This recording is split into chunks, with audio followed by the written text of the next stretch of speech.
Assalamualaikum dan salam sejahtera kepada pensyarah saya, iaitu Puan Sofia Ayub. Saya Tahmasya Amirul bin Johari, bernombor metrik A186342 dari Fakulti Sains Sosial dan Kemanusiaan. Pada hari ini, saya ingin menyampaikan topik mengenai cabaran pendidikan dalam talian. Sejak penularan wabak COVID-19 melanda di seluruh dunia, termasuk Malaysia, telah memberi kesan yang mendalam kepada kita semua, sama ada ekonomi maupun pendidikan. Penularan wabak COVID-19 telah mengganggu kehidupan normal di seluruh dunia dan masyarakat yang terpaksa melalui hari-hari mereka dengan memenuhi norma baharu. Oleh itu, berlakunya perubahan dalam sistem pendidikan di mana aktiviti pembelajaran dalam talian yang dikenali sebagai online distance learning atau pembelajaran jarak jauh secara atas talian. Hal ini bukanlah sesuatu yang baru kepada guru-guru sebelum pandemik COVID-19 ini berlaku. Namun, apabila berlakunya COVID-19 ini, kaedah pembelajaran dalam talian digunakan sebagai sokongan bagi pembelajaran secara maya kepada pelajar. Apabila berlaku pandemik ini, pembelajaran dalam talian telah menjadi satu keperluan asas kepada para pendidik.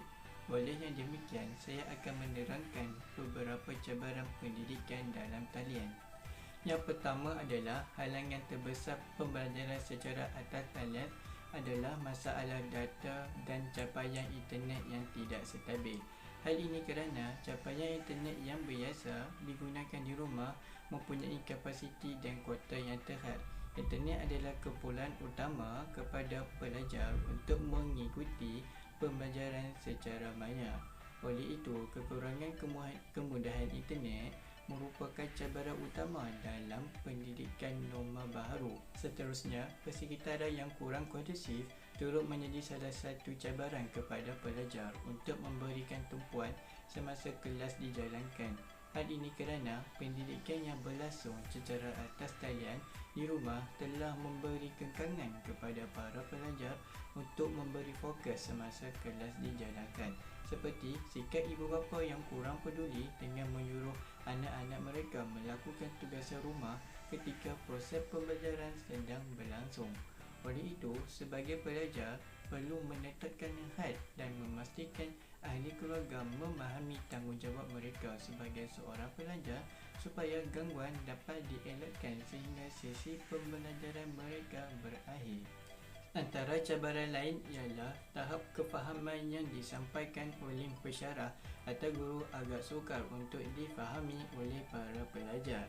Hal ini kerana kaedah pembelajaran secara dalam talian tidak begitu memberi kefahaman yang cukup bagus kepada pelajar kerana pelajar tidak terdedah secara bersebuka berbanding di dalam kelas yang dapat memberi fokus kepada guru yang sedang mengajar dan dapat bertanya soalan apabila guru sedang belajar.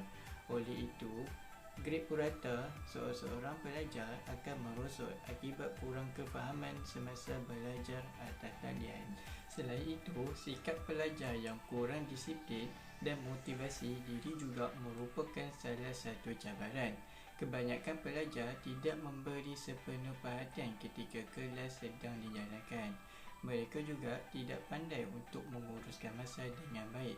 Sebagai contoh, masalah disiplin yang berlaku adalah kerana setiap tingkah laku mereka terselindung di sebalik kamera yang tertutup dan paparan skrin komputer mereka yang sentiasa berada dalam mood senyap. Dan kesannya kepada pelajar yang kurang berdisiplin akan menyebabkan mereka ketinggalan jauh dalam pembelajaran akibat sikap yang tidak bertanggungjawab dan mengambil kesempatan apabila belajar secara atas talian. Kesimpulannya, cabaran pendidikan dalam talian memberi kesan kepada kita sebagai seorang pelajar maupun seorang pendidik. Oleh itu, bagi mengatasi masalah ini, pihak guru harus diberi latihan untuk memastikan mereka berupaya dalam menggunakan teknologi supaya dapat memudahkan kerja mereka. Setiap guru hendaklah menerapkan teknik pembelajaran yang bersesuaian dengan pelajar mereka untuk memastikan semuanya memahami ilmu yang diberikan itu. Sesungguhnya, peranan guru adalah mendidik anak bangsa tanpa mengenal erti penat dan pilih kasih. Sekian, terima kasih.